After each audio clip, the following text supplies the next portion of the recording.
Greetings and welcome to the Open-Minded Skeptic podcast. My name is Sharon Ann Rowland and I'm your host. On the podcast today we have Leslie Hillermann, remote viewer.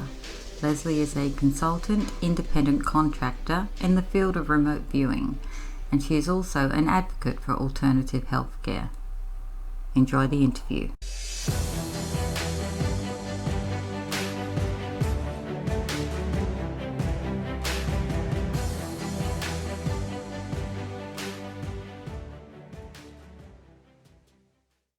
So, Leslie, what natural abilities separate remote viewers from the rest of society?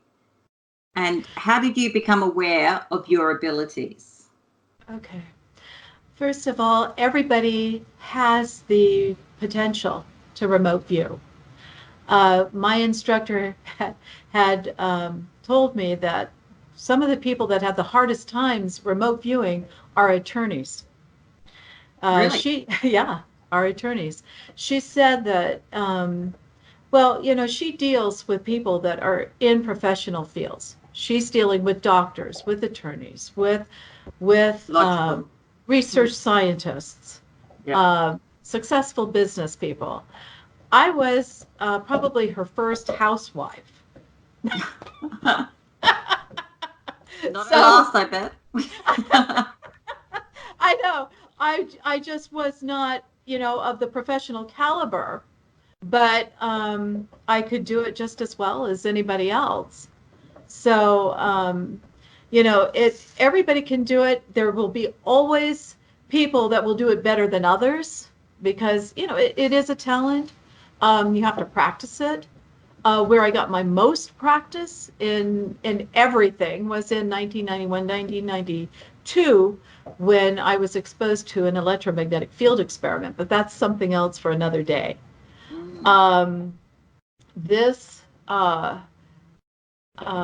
It's just that, we're just normal people. Remote viewers are very normal people. We have bills to pay. We usually have our day jobs. We don't give those up. We've got our families, and that's a challenge too, because people want to immediately jump on the kids and say, gee, your parent is nuts. Yeah. You've got a nuts parent. Yep. And so that brings a whole level of new challenges to a relationship, or to your relationship with, a husband or a wife or your children.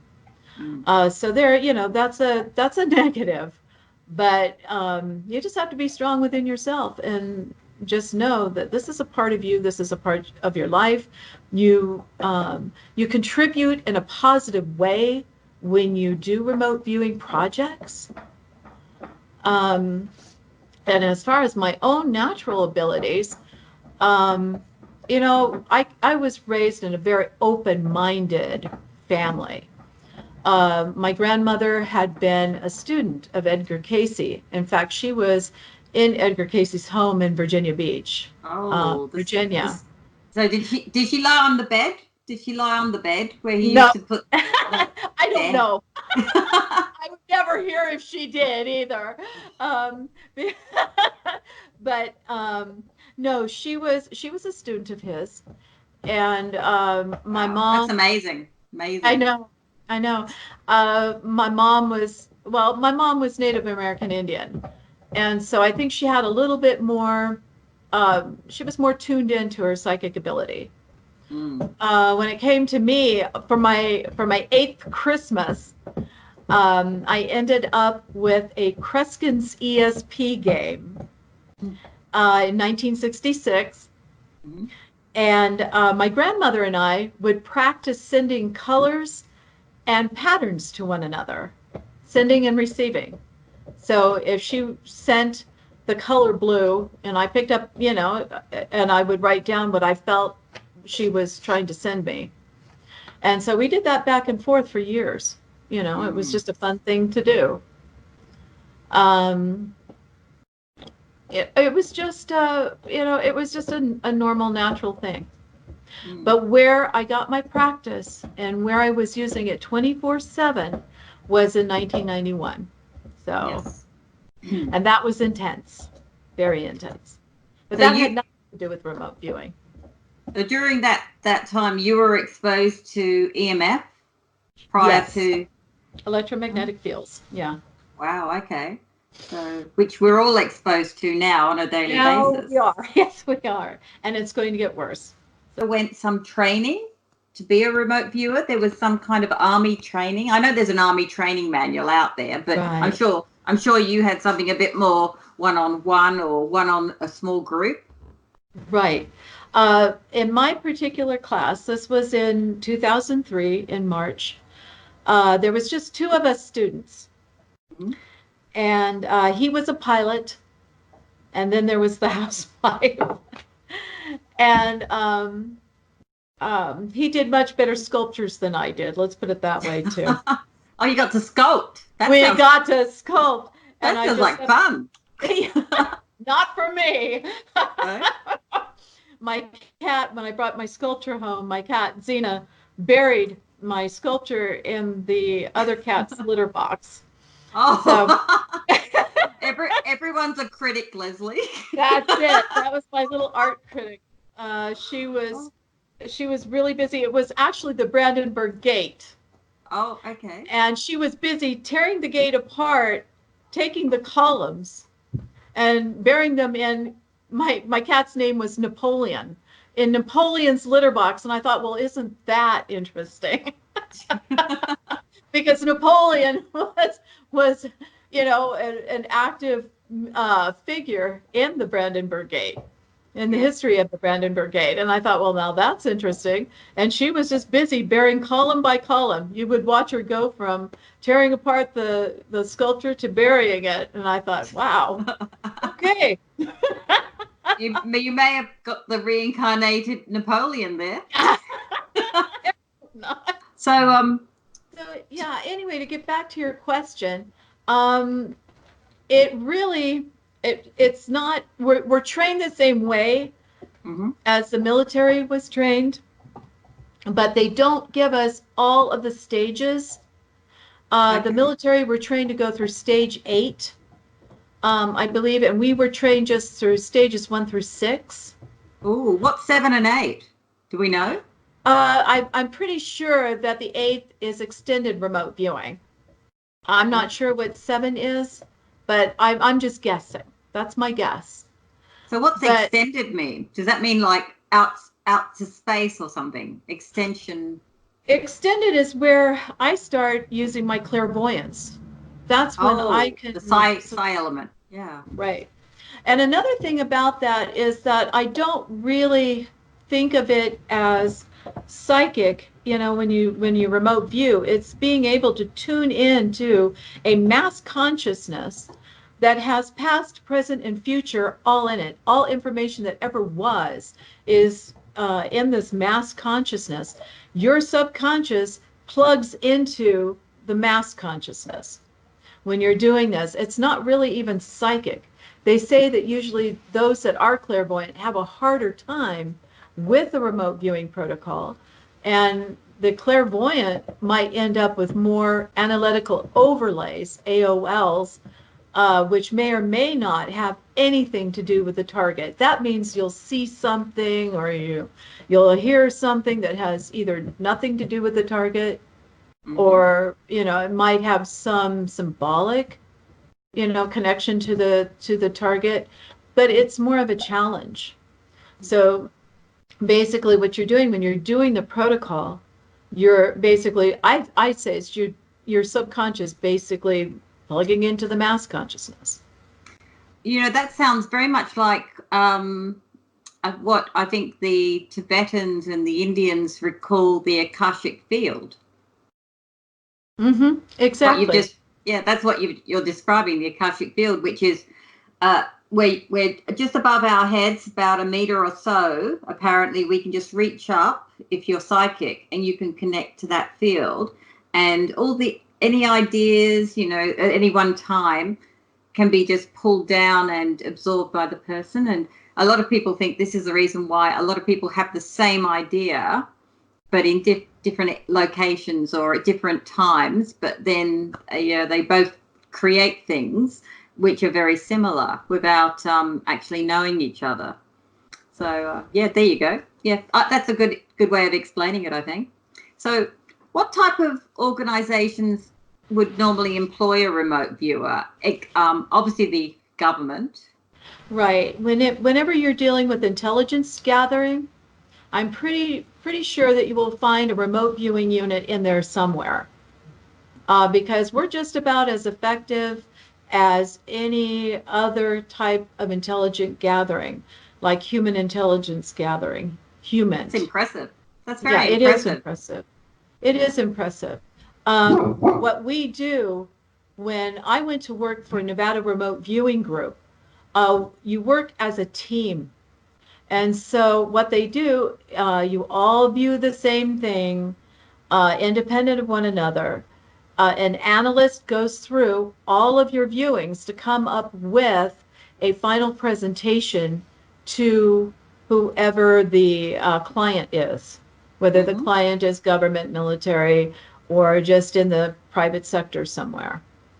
And So I oh, I'm suppose sorry. I was going to say, I suppose going along that theme, sometimes you'd be given something, you'd have absolutely no idea really what if your outcome's spot on. You would just do what you could and then hand it back. So in a way, it's a bit of a thankless job sometimes, isn't it? Because you never know if you're spot on. It is true. You never ever know what the final, outcome was. Um, the only person that knows is the person who hired you, Yes. and that's it. But there was one viewing that I did that was time was of the essence. A pilot, and they didn't tell us this, but this was something I gathered as I was viewing. A pilot had crashed in the Himalayas. He was from Kazakhstan. For some really bizarre reason, well, we ended up with an emergency viewing from the Department of Defense. The Pakistani army was looking for him. And I know that I tuned in right immediately, right into him. I could see him. I could see the ice cave that he was making. I could see what he was trying to do to survive. And I have never gotten emotionally involved with anyone before, but that person I sure did. I wanted him to stay alive. And I was right there with him. I did my viewing. We were also supposed to locate the area, in the Himalayas that he had gone down in. So I sent that off. And I had like 15, 20 minutes to do this. And then I sent it off, but then I couldn't let go of it. I was not about to let go of that viewing. And I was with him basically night and day. And finally, I asked someone within the Department of Defense, and I said, I know we're not supposed to do this. And I know that, I'm wrong to ask, but could you possibly, in some way, let me know if that person came out alive and is back to where, back with their family? That was very important to me. And then just right out of the blue, I got this photograph of this young man. He was the same as I had seen him. I knew who he was. And they said he was a pilot from Kazakhstan. He was surrounded by the Pakistani army. And, they all were talking about the rescue. I got this article. It came out of the blue. And I was happy. I was able to let it go. But during that, I was even telling that man, I said, hang in there. They're coming. And the Pakistani army is such and such at a distance away from you. It was almost as if I was viewing him from a satellite. Is how weird this was. And it was like, the Pakistani army is over here. You're over here. They will get to you in such and such and such a time. Please hang in there, please. And I don't even know what my boss came up with. I have no idea what the remote viewers did with that particular project, because we never get the results. but it was me calling somebody that I shouldn't have called. But I told them up front, I know I'm not supposed to know, but I have to know that he's okay and that he's safe. So is it usually a person they're looking for, or is it more of an object that they like you to find? Is that what you're trying to find, something or some person? It can be a something. But this was a person, this was a rescue. I've known people who were involved with hostage situations, that were, viewing for the military, doing operational viewings. Oh, okay. Yes. Yeah, and very successful. And that's where you use remote influence. And I was never good at remote influence. We did a remote influence for the first time during training, and it was horrible for me. I I just sat there and I said, I don't think this is my thing. But I did a horrible job of it. But it's to influence the subject. or the hostage takers. Oh, yes. To do certain things, maybe to free up the hostage to be able to do something else that they need to survive. Yeah. So, it can be very, very crucial or very critical. And I'm just, those are the kinds of projects that I've had, or projects that are in existence, that it's important. Those are the successes of remote viewing. Yeah, I suppose there's also a lot of stuff that you might think is more spy related, which maybe you don't feel as good about doing, whereas a hostage situation is, makes you feel better. Yeah. Big well, difference. The spying goes to the intelligence. That's in the intelligence field. Those are the units that belong, in the CIA or the FBI. They have their own units, and that's their arena. Is the spy thing goes with the military and and those 3-letter acronyms, or 4-letter acronyms, depending. I knew someone that worked for the Naval Criminal Investigative Services, NCIS. So, I know that they exist. I know that those types of individuals exist in those organizations to spy. And some have even spied on me. Sadly. I know. I had one from Fallon actually come to visit me. Wow. And I showed him my training sessions. I said, "Well, here's my CRV training sessions." And he was going, "Oh, whoa." Great, it was nice. But it's okay. It's all okay. I'm very open. I have to be, and I can't be anything else. No, it's wonderful you stayed that way, to be honest. So in layman terms, do you think you could kind of explain the process to someone who might want to, say, have a go? Well, here, I've got my training sessions with me. Oh, excellent. And this is just stage 1. This is okay, that's all we want. Yeah, this is just stage 1. And you usually put your name, where you are, your date and your time, who is monitoring you, your stage 1 practice, advanced visuals. Now, if you've got, something weird going on in your mind, you've got to clear it out. So if you say none, you write none. If you have a spiral, you draw yourself a spiral. And then also you put your personal inclemencies. Like if you've got an itch somewhere that you need to scratch or something. And I put still nervous performance anxiety, scared to be wrong. Yeah. That was my personal inclemency. And then we write the number of the session on there, followed by an ideogram. Now I have a story about my ideograms, but in training, you're given a binder and you're shown, what different ideograms are, and then you have to practice these ideograms. Well, I never did. I was a busy mom and had a lot to deal with. I was tired from sun up to sundown. When I went through the remote viewing training, I was exhausted. I felt like my brain had been put through a blender. I'll bet. Yeah, and I did not read the training manual, which I didn't know that I was supposed to do before the remote viewing classes. And so I just, I think I read the first 3 pages the first night, and that was it. I never got any further than that.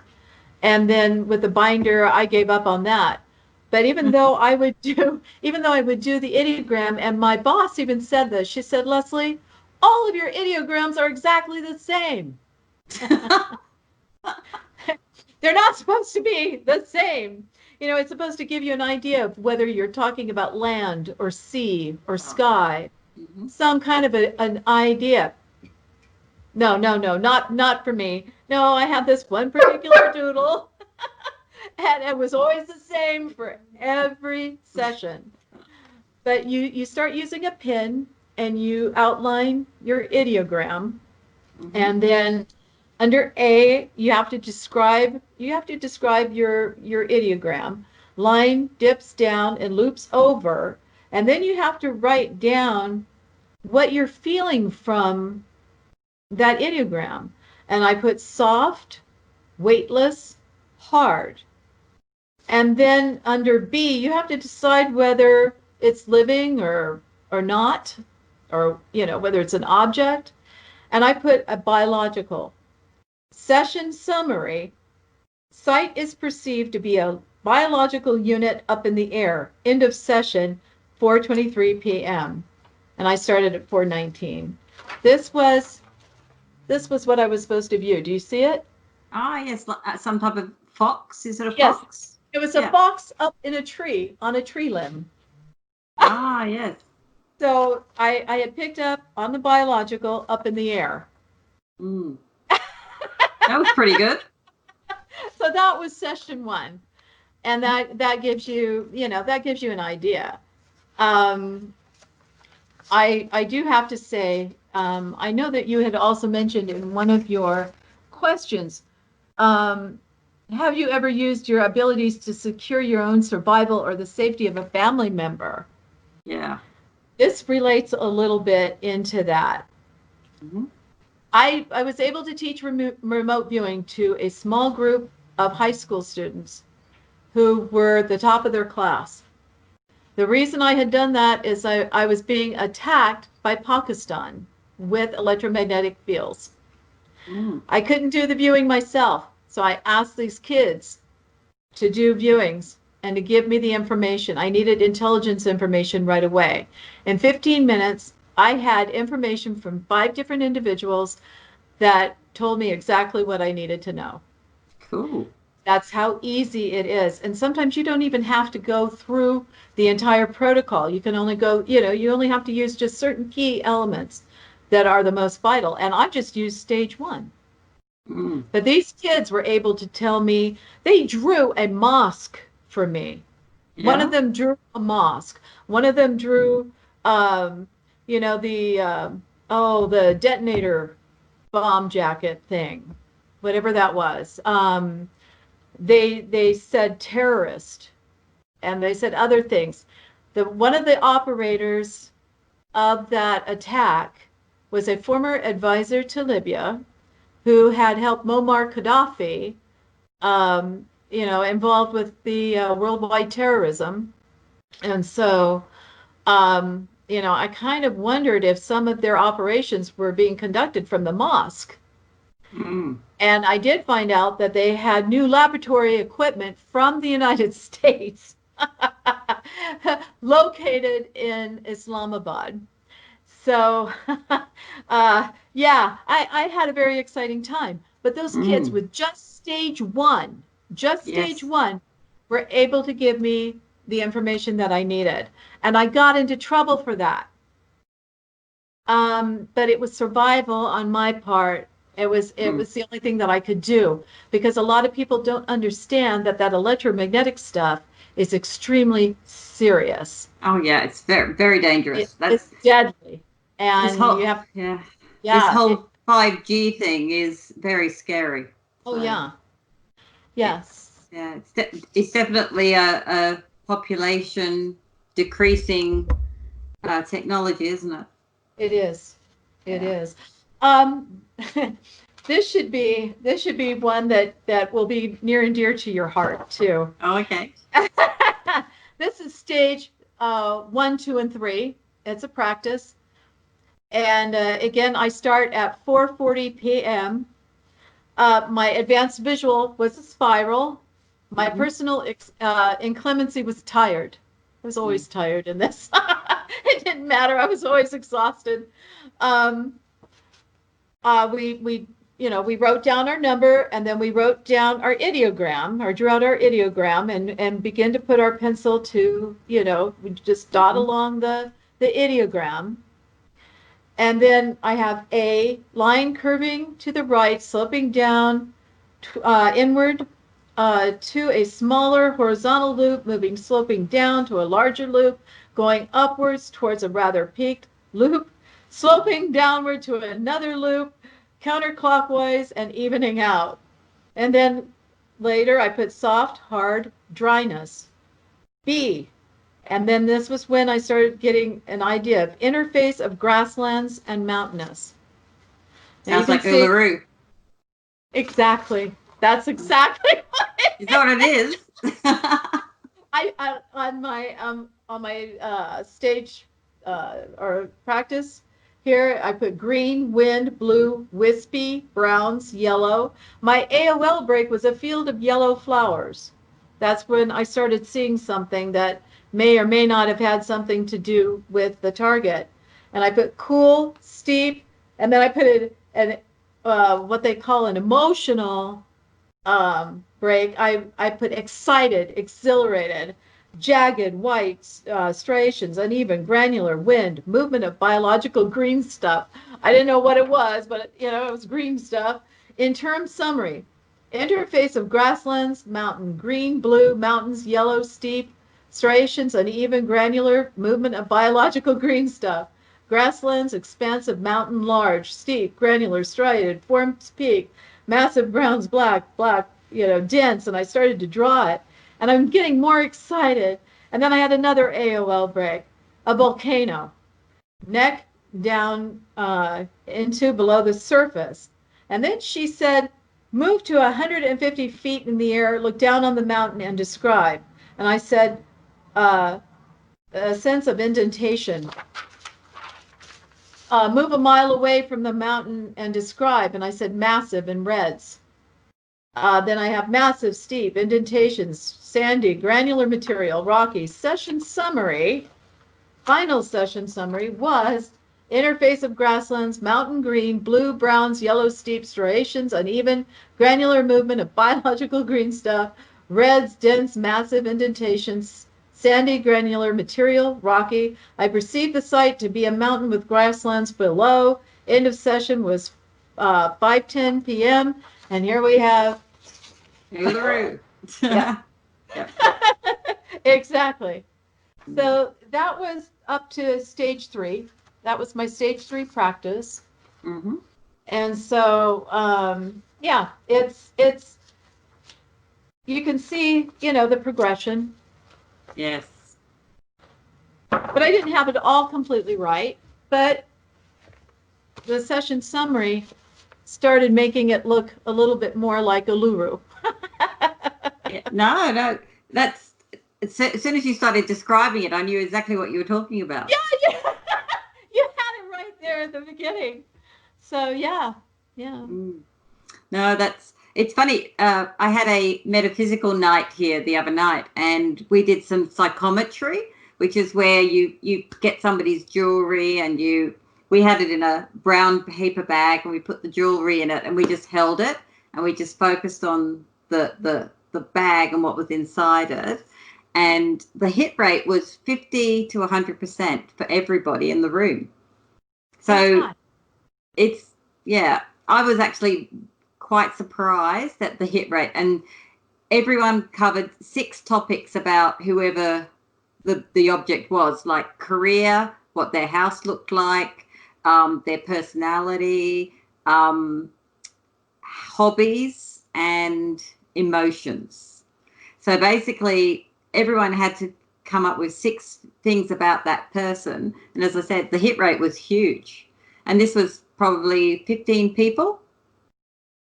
So, and that's, that's basically, and there was only probably 2 people there that actually did any mediumship. The rest were newbies. Yeah. So it's, yeah, you're right. Everybody has this ability of some type, don't they? Well, I think it helps too to be in a group of people that are plugging into the ability as well. I think it helps you. I think it helps you to plug in. I think that, if you have larger classes of people, yeah, I think you pick up on them too. I think we're all interconnected. I hadn't thought about that till then. So what would a person who remote views feel and or experience during a typical session? So let's say the Uluru experiment. What were you actually feeling temperature change as well, or were you just feeling like a need to know? I felt more of a need to know. I didn't feel anything. And that's another thing that we do in our classes. We also do a sensitization to colors, textures, to weather. And that's something that we had to go out and do, as actually start looking at color and describing things that we would see in our environment, like a field trip, to the lake or what have you, and we would have to write down everything that we would see. So it would sensitize you.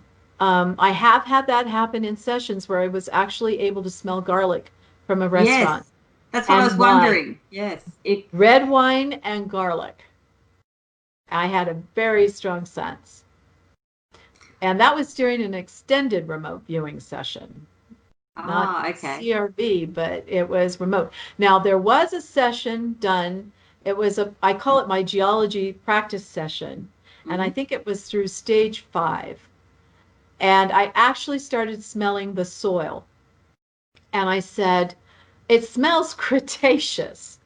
It smelled, well, I've been in soils before. I took a geology course.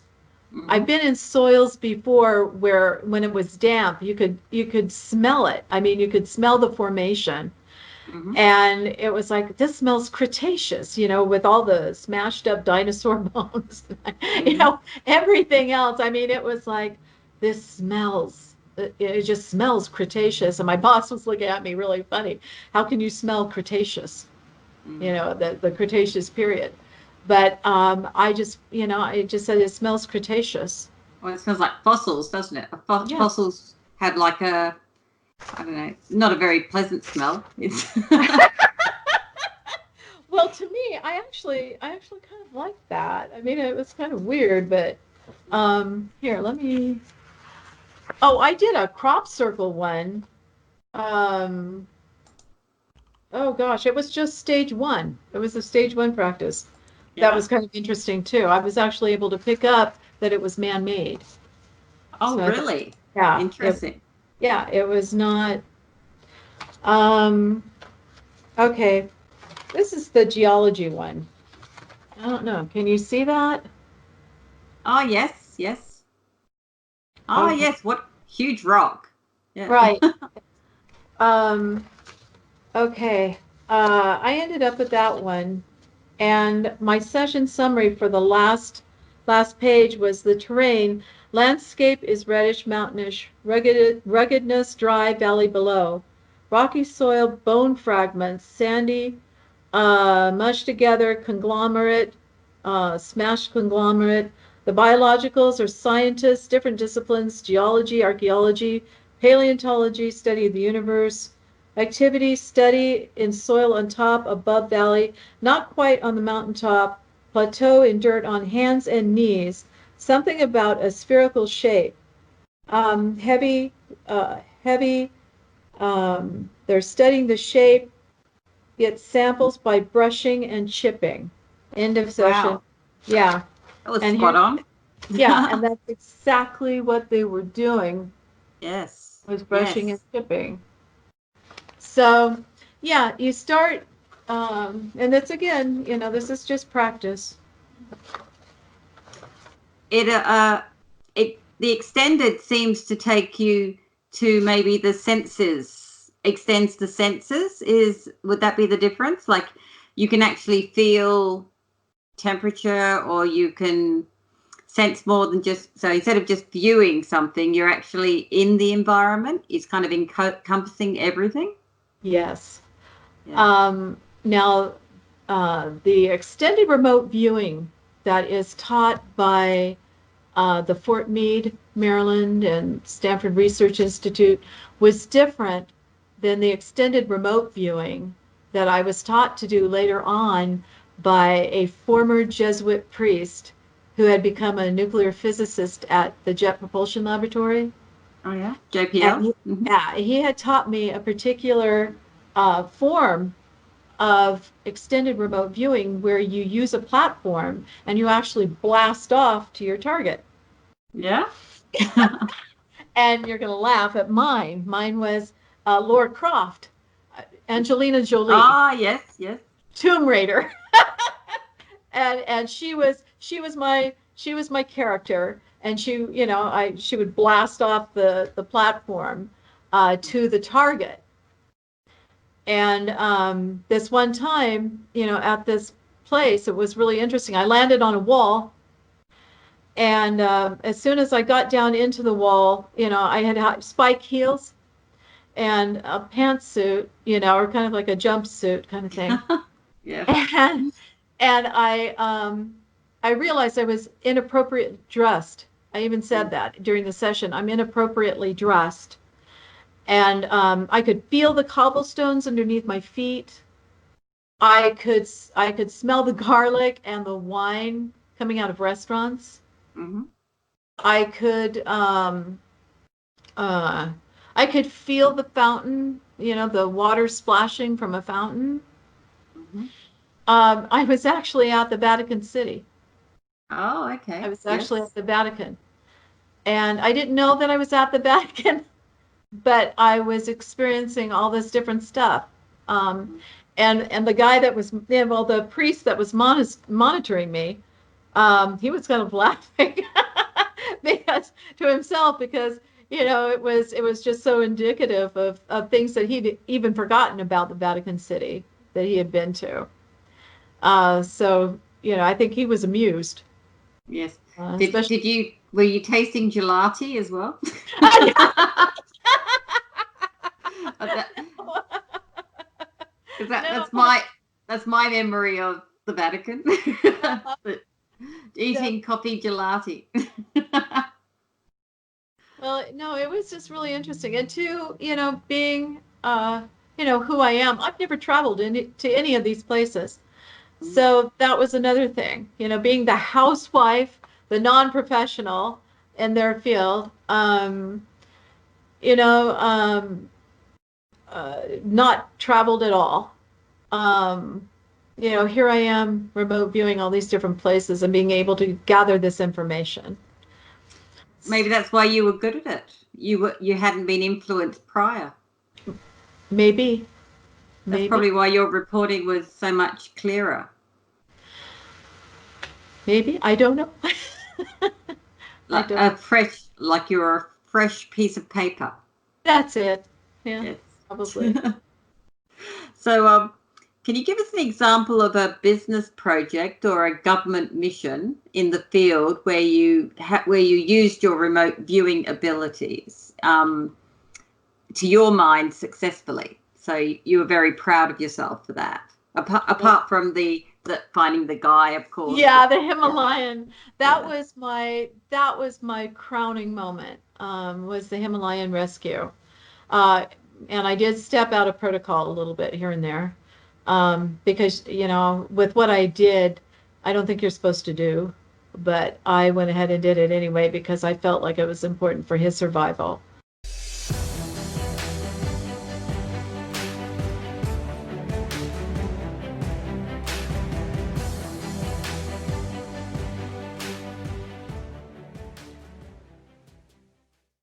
Well, that's all for our podcast.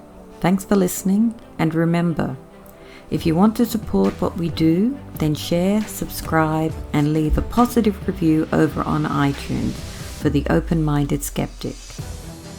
My team and I look forward to entertaining you once again in our next podcast. To check when our next podcast is, simply head over to www.tomspod.com. That's www.tomspod.com.